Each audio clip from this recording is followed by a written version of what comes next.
I stood in Beatrice's backyard, balancing a paper plate of potato salad, when I heard her voice cut through the pleasant hum of conversation. My mother-in-law was talking to two older women by the dessert table, her voice just loud enough to carry across the lawn. "Well, Claire lied about her background when she met Blake," Beatrice said, shaking her head with practiced sadness. "And between you and me, I've always suspected she might have cheated on him early in their marriage. A mother knows these things." The potato salad turned to concrete in my stomach. My hands started trembling. I looked at Blake, my husband of 4 years, who stood right beside his mother. He had to have heard every word, but he just stared at his shoes like they were the most fascinating thing in the world. I walked over on shaking legs, my heart hammering so hard I thought everyone could hear it. "That's not true. None of that is true, and you know it." Beatrice clutched her pearl necklace dramatically, her eyes wide with manufactured innocence. "Well, sweetheart, if you're truly innocent, why do you look so defensive right now? An honest person wouldn't react this way." Around us, conversations had stopped mid-sentence. 20 pairs of eyes stared at me. Their faces held shock, curiosity, pity. Like I had just confirmed something terrible instead of denying it. Blake still said nothing. His silence felt like a physical blow. The next morning, I went to Miller's Bakery like I always did on Saturdays, desperate for some normalcy. The moment I walked through the door, everything felt wrong. The warmth that usually greeted me had evaporated, replaced by something cold and judgmental. Mrs. Patterson, who always saved me an extra cinnamon roll with extra icing, gave me a tight smile and suddenly became very interested in rearranging the display case. The young couple by the window stopped their conversation to whisper and glance in my direction. Even Tom, the owner who had joked with me every week for 3 years, seemed uncomfortable meeting my eyes. A woman I barely recognized from the neighborhood approached me near the coffee station. She leaned in close, her voice dripping with false concern. "Is everything okay at home, dear?" she asked, tilting her head like I was a wounded animal. "With you and Blake, you can talk to me." My face burned hot. "Everything's fine. Why are you asking?" She gave me a knowing look that made me feel sick, patted my arm with fake sympathy, and walked away without explaining. I bought my bread with shaking hands and left quickly. In my car, I gripped the steering wheel until my knuckles turned white. Beatrice had told 2 women at a backyard party yesterday afternoon. By this morning, the entire neighborhood apparently knew her version of my life. That evening, I found Blake in our kitchen, reading something on his tablet. I had rehearsed what to say all afternoon, trying to keep my voice calm and reasonable. "You need to tell people the truth," I said, my voice barely steady. "Your mother lied about me yesterday. She's destroying my reputation and you just stood there." Blake sighed heavily, like I was a child bothering him about something trivial. He didn't even look up. "Don't make this bigger than it needs to be, Claire. People talk. It'll blow over in a week." Blow over? Everyone at the bakery looked at me like I was a criminal. Mrs. Patterson wouldn't even speak to me. "You're being dramatic again." He finally set down his tablet, his expression annoyed rather than concerned. "Mom was just venting to her friends. It wasn't meant to spread like gossip. You know how she gets when she's worried about us." "Worried? She lied. She said I cheated on you." Before I could say more, his phone lit up on the counter. I saw the message preview clearly. "Mom, did she calm down yet? Should I come over?" My blood turned to ice. They had discussed this. They had planned for my reaction.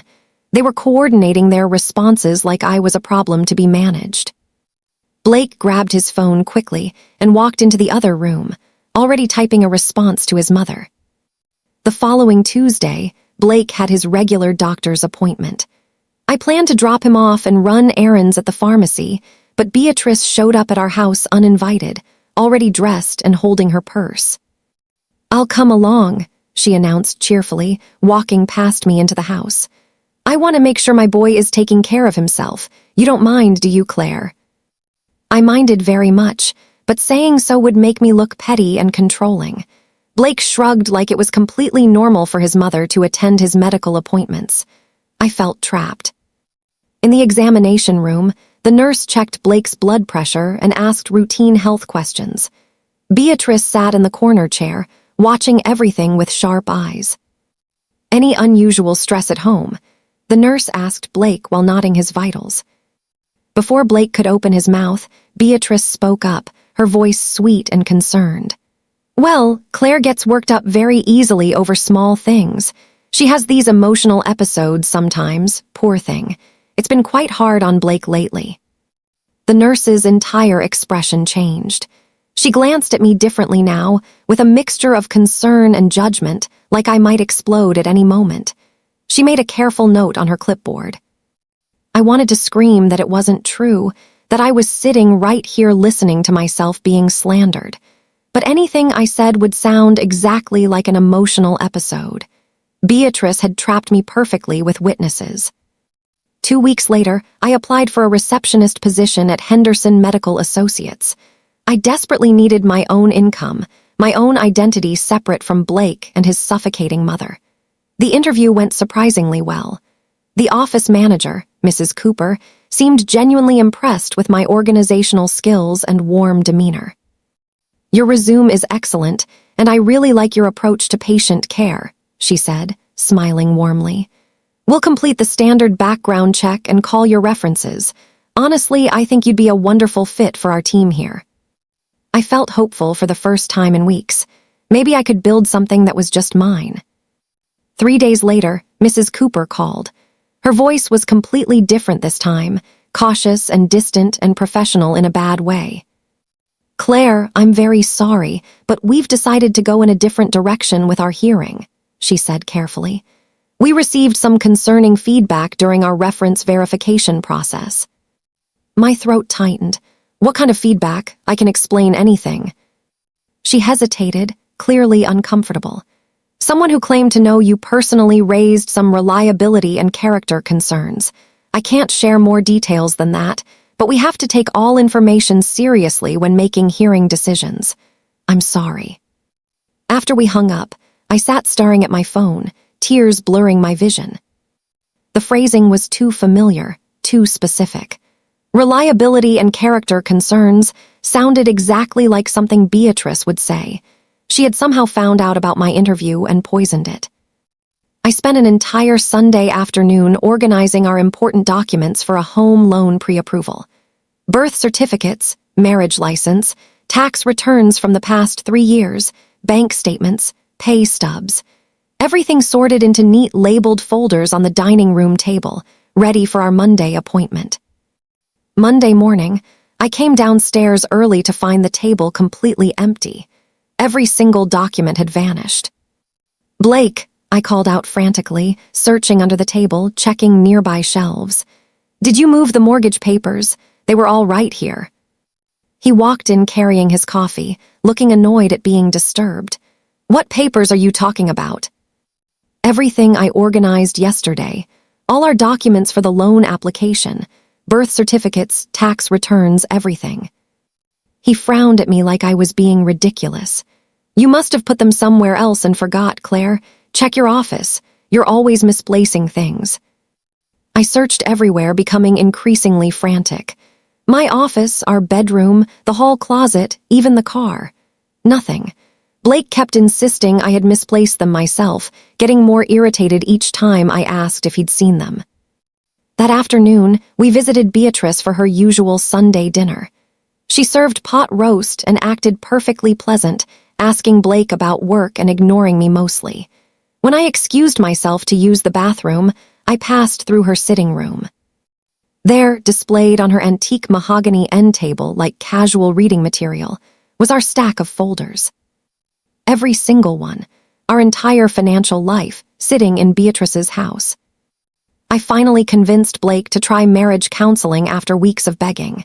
He resisted, saying we didn't need strangers in our business, but eventually agreed to one session to prove we were fine. Dr. Reynolds had a calm office with soft lighting and comfortable chairs. She seemed professional and neutral at first, but as the session progressed, something felt increasingly wrong. Blake dominated every conversation, and his words sounded too rehearsed, too familiar. Claire gets emotional about small, insignificant things, he explained earnestly. She reads too much into innocent comments. She creates drama and conflict where there really isn't any. I'm trying to be patient, but it's exhausting.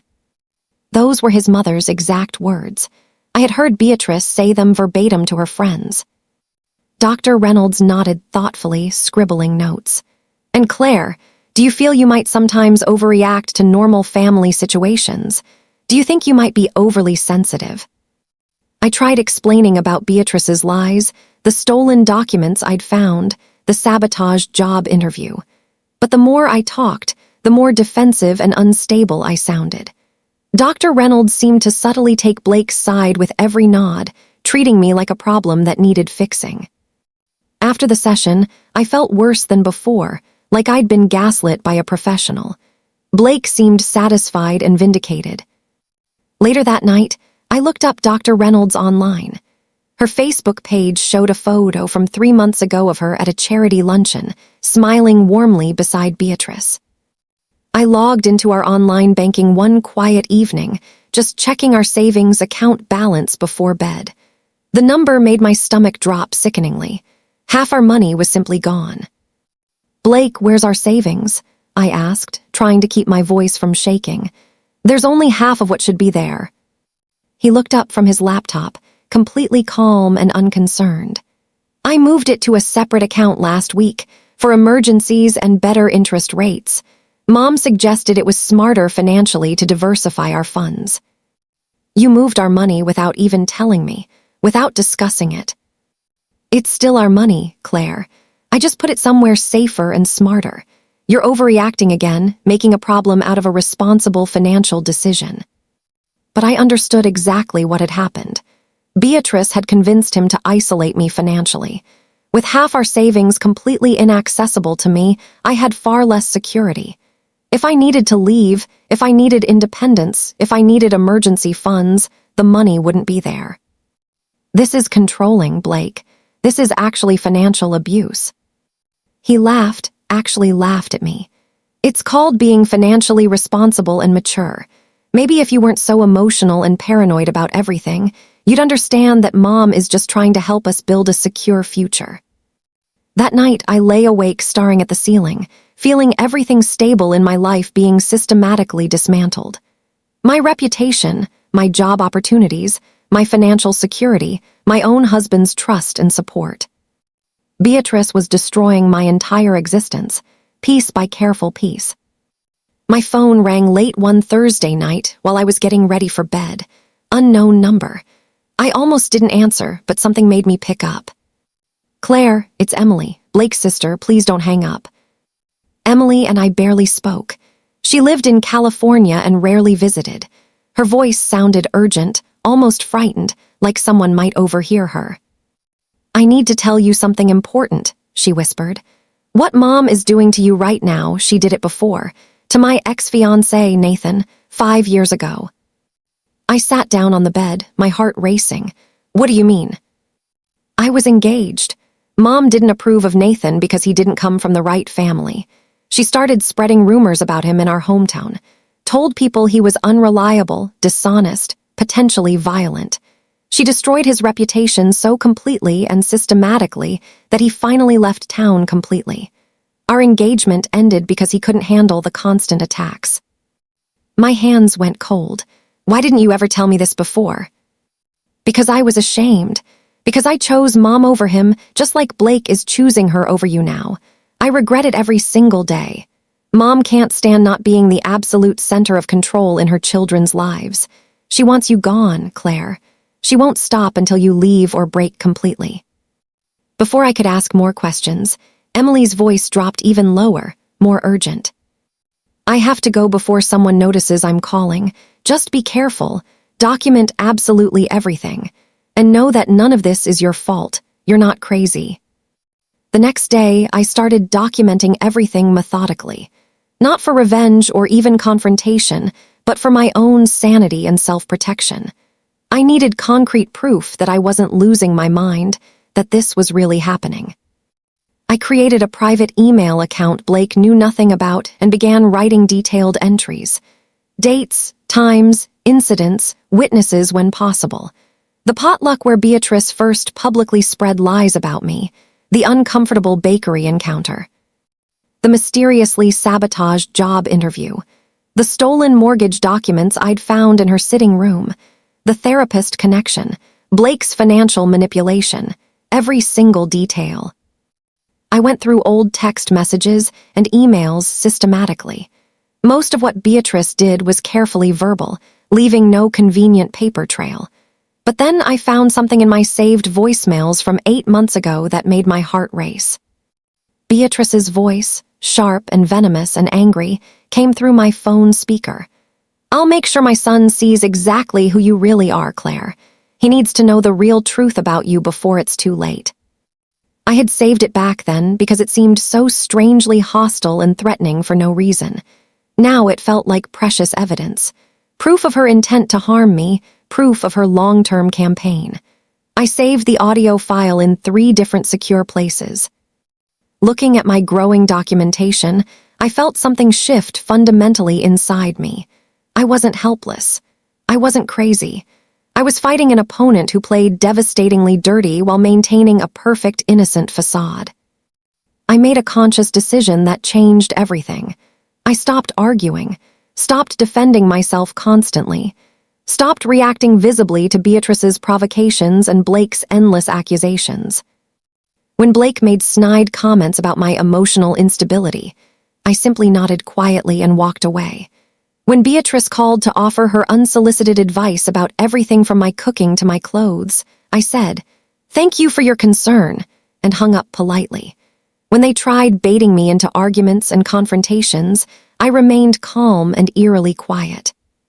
Blake actually interpreted this dramatic change as personal growth and maturity.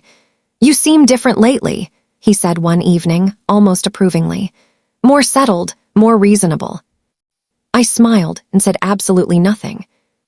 But inside, everything had fundamentally changed. I wasn't becoming more mature or reasonable. I was strategically redirecting all my energy. Instead of fighting exhausting battles I could never win, I focused entirely on quietly rebuilding myself. I updated my resume professionally. I started individual therapy with a counselor in the next town over that Beatrice knew nothing about. I kept detailed private journals, completely offline where no one could access them. I researched my legal options carefully. I opened a separate email account specifically for job applications. And I sent my carefully crafted resume to Highland Medical Clinic in the next town over, 30 minutes away from Blake and his mother's suffocating influence. 2 weeks later, they called requesting an interview. I told absolutely no one. This opportunity was entirely mine. Highland Medical Clinic offered me the position. Good hours, genuinely kind coworkers, professional environment, decent pay. They knew nothing about Beatrice's lies or Blake's toxic family dynamics. To them, I was simply Claire, a competent receptionist with a warm smile and excellent references. I accepted immediately, my hands shaking with relief and hope. For the first time in years, I felt like my actual self again. At the clinic, people respected me as a professional. They valued my work and contributions. When I spoke, they actually listened. Nobody questioned my honesty or emotional stability. Nobody whispered about me in corners or gave me pitying looks. Dr. Martinez, the clinic owner, was professional but genuinely friendly. The other staff members welcomed me warmly and included me in lunch conversations. I had actual lunch breaks where I could breathe without constant tension and anxiety. I came home tired but deeply satisfied instead of completely exhausted and emotionally beaten down. I didn't tell Blake or Beatrice anything about the job. When Blake occasionally asked why I was gone during the day, I vaguely mentioned volunteering at the library and taking some online courses. He barely listened to my answers anyway, too focused on his phone. This job became my secret sanctuary. One precious part of my life remained completely untouched by their poison. Every paycheck went directly into my private account. Every good day at work reminded me that I was capable and worthwhile and sane. Some mornings, driving to the clinic with coffee and music, I felt almost free. 3 weeks into my new job, Dr. Martinez called me into his office unexpectedly. His expression was serious but kind, which made my anxiety spike immediately. "Claire, I need to tell you about something concerning that happened this morning. We received a very strange phone call." My stomach tightened with instant dread. "What kind of call?" "A woman claiming to be your concerned relative called asking about your employment here. She said you were fundamentally unreliable and emotionally unstable. She very strongly implied we had made a serious mistake hearing you and should reconsider before something bad happened." I felt my face flush hot with humiliation and anger. "What did you tell her?" Dr. Martinez leaned back thoughtfully in his chair. "Here's the interesting thing. I recognized the voice immediately. I've known Beatrice Thompson socially for several years through various community events and fundraisers. The moment she started talking, I knew exactly who it was, though she didn't identify herself." Relief and fear washed through me simultaneously in sickening waves. "I can explain everything." He held up his hand gently. "You don't need to explain anything to me. I've watched you work professionally for 3 weeks now. You're reliable, competent, excellent with patience, and genuinely kind. Whatever is happening between you and Beatrice Thompson is your personal business, but I wanted to warn you directly." He looked at me with genuine concern. "Be very careful, Claire. Beatrice Thompson has a certain reputation in this community that most people don't talk about openly. She plays much dirtier than most people realize. Protect yourself and watch your back carefully." That evening, Blake cornered me in our bedroom while I was folding laundry. His face was hard, determined, angry. "We need to have a serious talk about your attitude and behavior toward my mother." I continued folding laundry slowly, staying outwardly calm despite my racing heart. "Okay. She's been nothing but kind and welcoming to you for 4 years, and you've been increasingly cold and distant. She's genuinely hurt, Claire. She doesn't deserve this treatment. She deserves an apology for how you've been acting." I set down the towel I was holding and looked at him directly, steadily. "I'm done apologizing for things I didn't do, Blake." His jaw tightened visibly. "So you're just going to be stubborn and difficult about this, make everyone in the family uncomfortable indefinitely?" "I'm going to be honest. Your mother has lied about me repeatedly and deliberately. She's systematically sabotaged my job opportunities and spread vicious rumors. I won't apologize for protecting myself from someone actively trying to harm me." Blake's face darkened with anger. "You're paranoid and delusional. You're making her sound like some evil villain when she's just a concerned mother trying to help her son. Then we see things very, very differently." He stood there breathing hard, his hands clenched into fists at his sides. Finally, he spoke quietly, but his words cut devastatingly deep. "If you won't fix this relationship with my mother, Claire, I honestly don't know how we can stay married." The ultimatum hung heavy in the air between us. Choose his mother's approval or choose divorce. Blake started sleeping in the guest room that very night. He told his friends, family, and coworkers that I was going through something difficult and had become withdrawn and unreasonable. He carefully painted himself as the patient, long-suffering husband, the devoted man nobly standing by his increasingly difficult wife through her unexplained emotional problems. People sympathized with him deeply. They praised his loyalty and patience. Nobody ever asked for my side of the story. I heard him on the phone late one night, talking to Beatrice in low, intimate tones. I stood in the dark hallway, listening through the guest room door, my heart breaking. "I don't know what happened to her, Mom," Blake said, his voice sad and genuinely confused. "She used to be so different when we first met. Now she's just angry and paranoid all the time about everything." "You're doing your absolute best, sweetheart," Beatrice's voice came through the speakerphone, dripping with false sympathy. "Some people just can't handle being part of a genuinely close, loving family. It threatens them somehow." "I think she's slipping away from me," Blake admitted, his voice cracking slightly. "I don't know how to reach her anymore. It's like talking to a stranger." I walked away quietly before I could hear more. They had created a complete, seamless narrative where I was the entire problem, the unstable wife, the ungrateful woman who couldn't appreciate what she had. The truth didn't matter anymore to either of them. Beatrice's 65th birthday dinner was at the Magnolia Room, an expensive restaurant she loved for special occasions. Blake insisted I attend. "It would look absolutely terrible if you didn't come to my mother's birthday," he said firmly. I wore a simple black dress and sat quietly through dinner, barely touching my food. Beatrice held court at the head of the long table, surrounded by family and friends, telling charming stories. She was gracious, witty, the perfect hostess as always. Then came the elaborate birthday cake, and with it, her devastating announcement.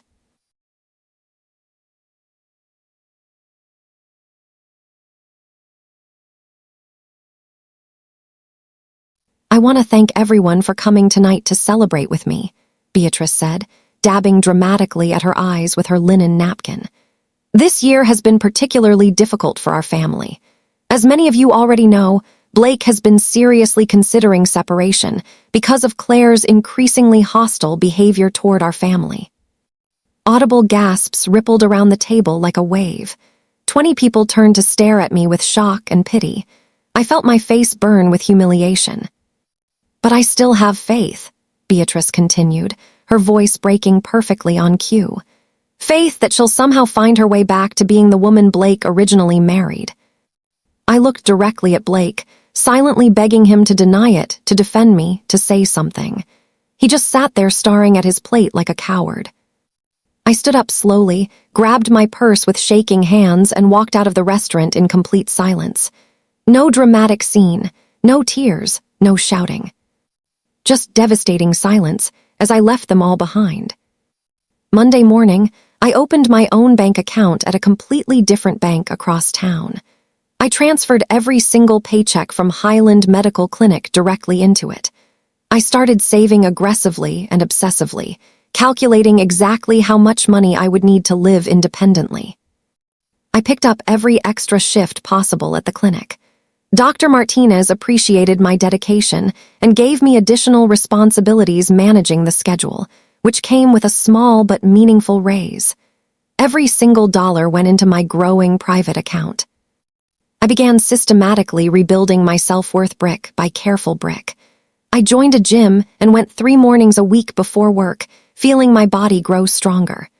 I started reading again, all the books I had abandoned when Blake's constant criticism made me second-guess everything I enjoyed. I bought new professional work clothes that made me feel confident and capable. Blake barely noticed any of these changes. He was too busy with his mother, planning some elaborate family event I wasn't invited to. My phone buzzed one evening with a text from Emily. "Mom is planning something big. It involves your marriage. Be ready for anything." I stared at the message, my heart pounding with anxiety and dread. What could Beatrice possibly do that she hadn't already done? But Emily's warning felt genuinely urgent and real. I doubled all my documentation efforts and prepared carefully for whatever was coming next. I ordered my complete personal background report online, the kind that employers and landlords sometimes check. When it arrived 3 days later, I read through pages of routine information until I reached the complaints and references section. There it was, filed exactly 4 months ago, anonymous submission. The complaint described me as emotionally unstable and potentially dangerous, and fundamentally dishonest in professional settings. It mentioned concerning behavior patterns and extremely unreliable character references from people who know her well. The specific phrasing was too familiar, too precise. I had heard these exact words come from Beatrice's mouth. She had filed an official anonymous complaint against me, creating a permanent record that would follow me to every single job application for years. This wasn't just casual rumor spreading anymore. This was calculated, systematic destruction of my professional future. Beatrice had gone far beyond social manipulation into actual documentation that could affect my entire career permanently. I printed 3 copies of the report with shaking hands. I highlighted the complaint section carefully. I added it to my growing binder of evidence, along with dates and witness names, and saved voicemails and detailed incident reports. I didn't know exactly what I would do with all this information yet, but I knew I desperately needed it.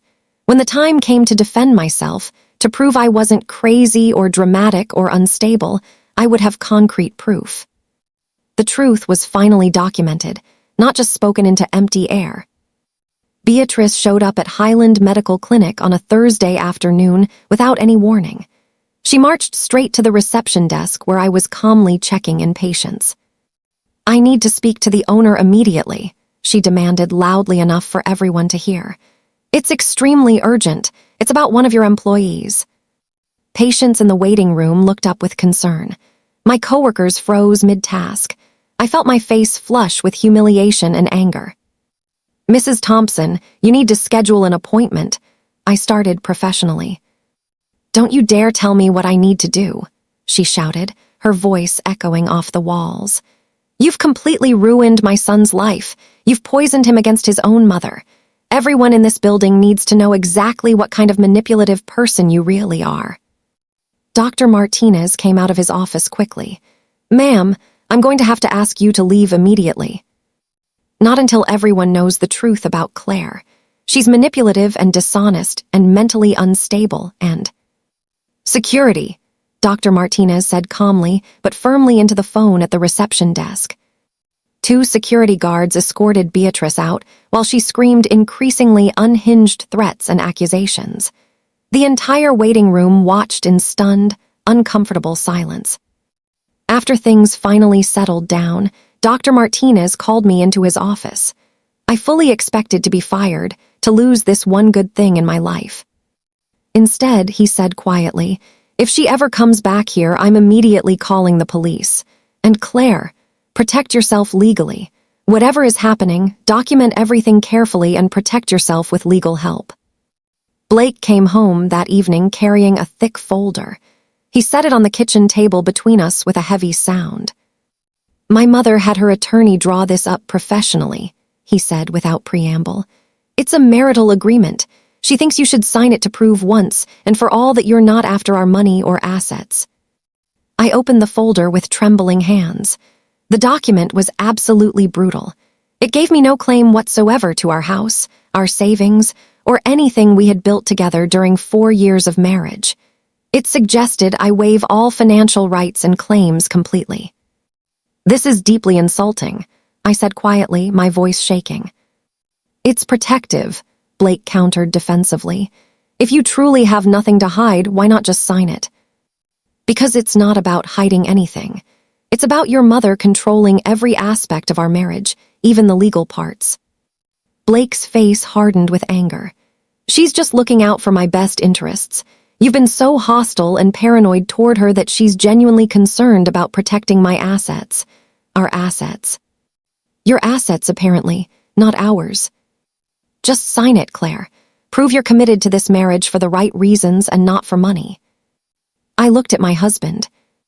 This man I had once loved and trusted completely, now reduced to nothing more than his mother's puppet. He actually expected me to sign away my legal rights to prove my love was real. "No," I said simply, my voice steady and final.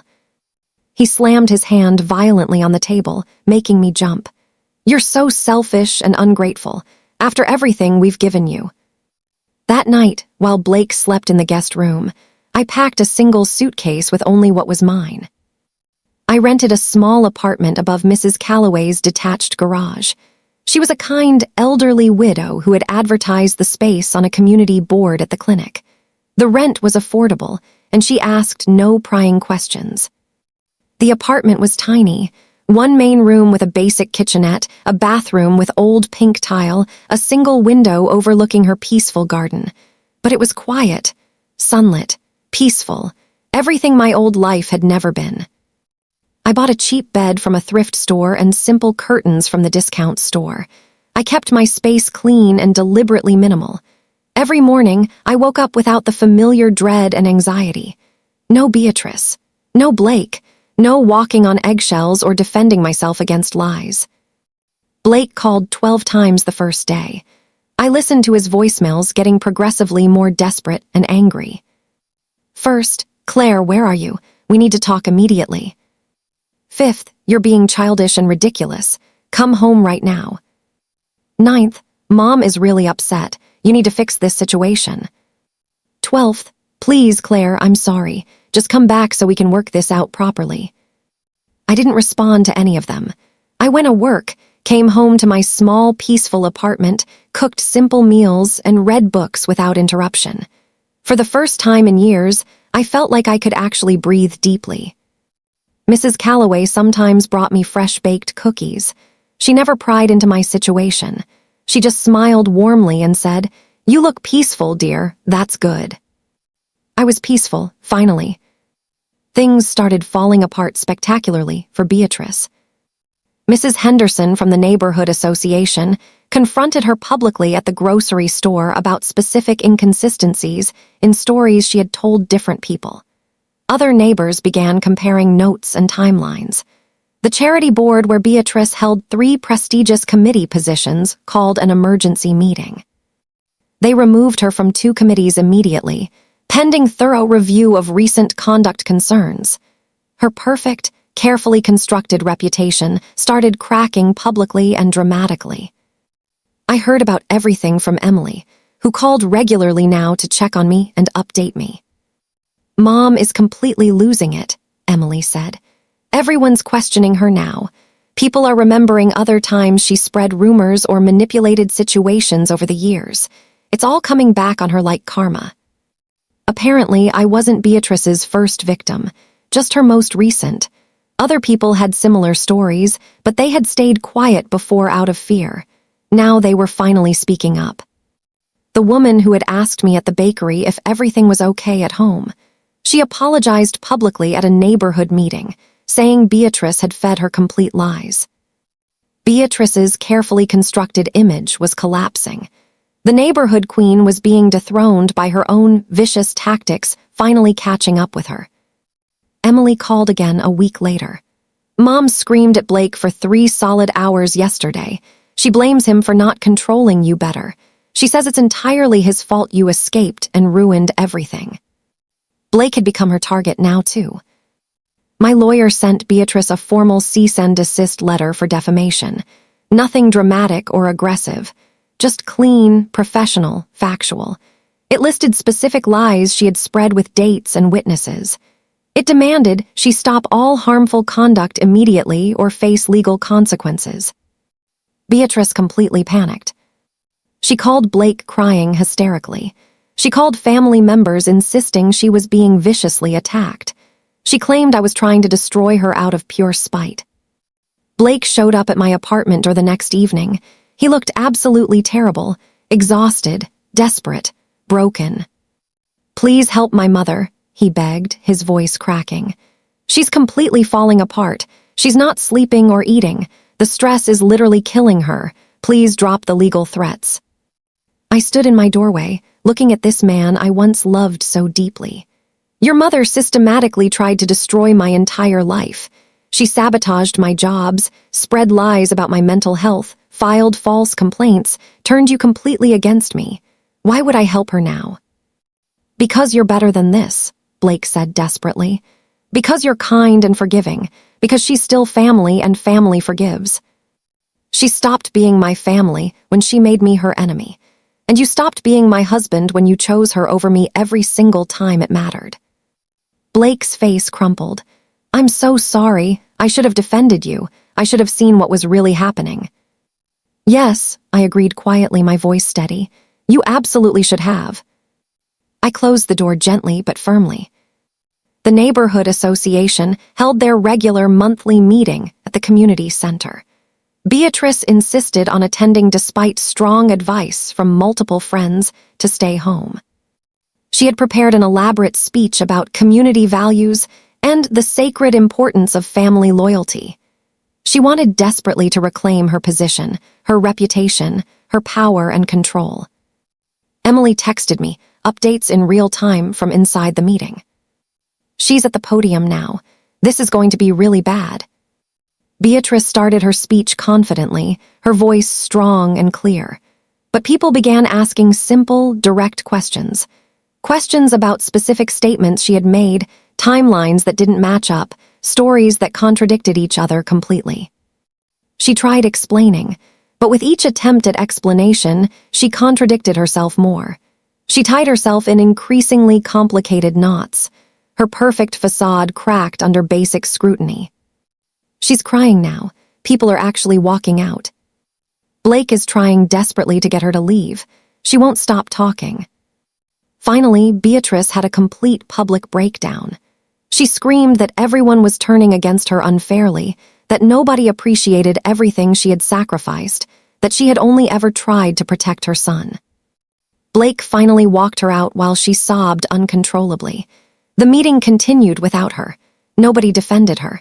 Nobody insisted she was misunderstood or that people were being unfair. The community had finally seen the truth clearly. 6 months later, my life was completely settled and genuinely peaceful. The clinic promoted me to office manager with a significant raise.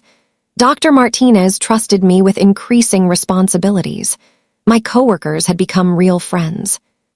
I had built a small circle of people who knew nothing about Blake or Beatrice. I joined a book club that met Tuesday evenings. I took weekend trips to the coast with new friends. I adopted a sweet orange cat from the shelter and named him Sunshine. I lived simply but genuinely and happily. One Tuesday morning, a certified letter arrived. Divorce papers from Blake's attorney. Attached was a handwritten note in Blake's familiar handwriting. Mom's health is declining rapidly. She's been through so much suffering. Please reconsider the separation. We can still work this out if you'll just try.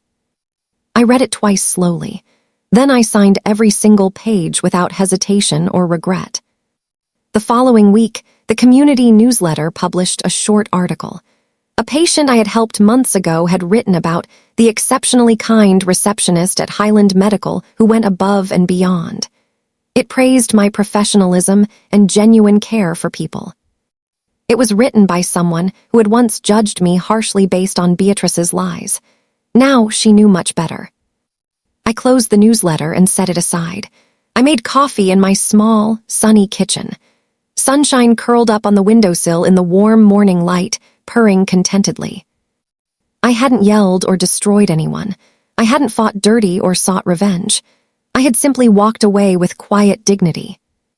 And my absence was the one thing they couldn't survive.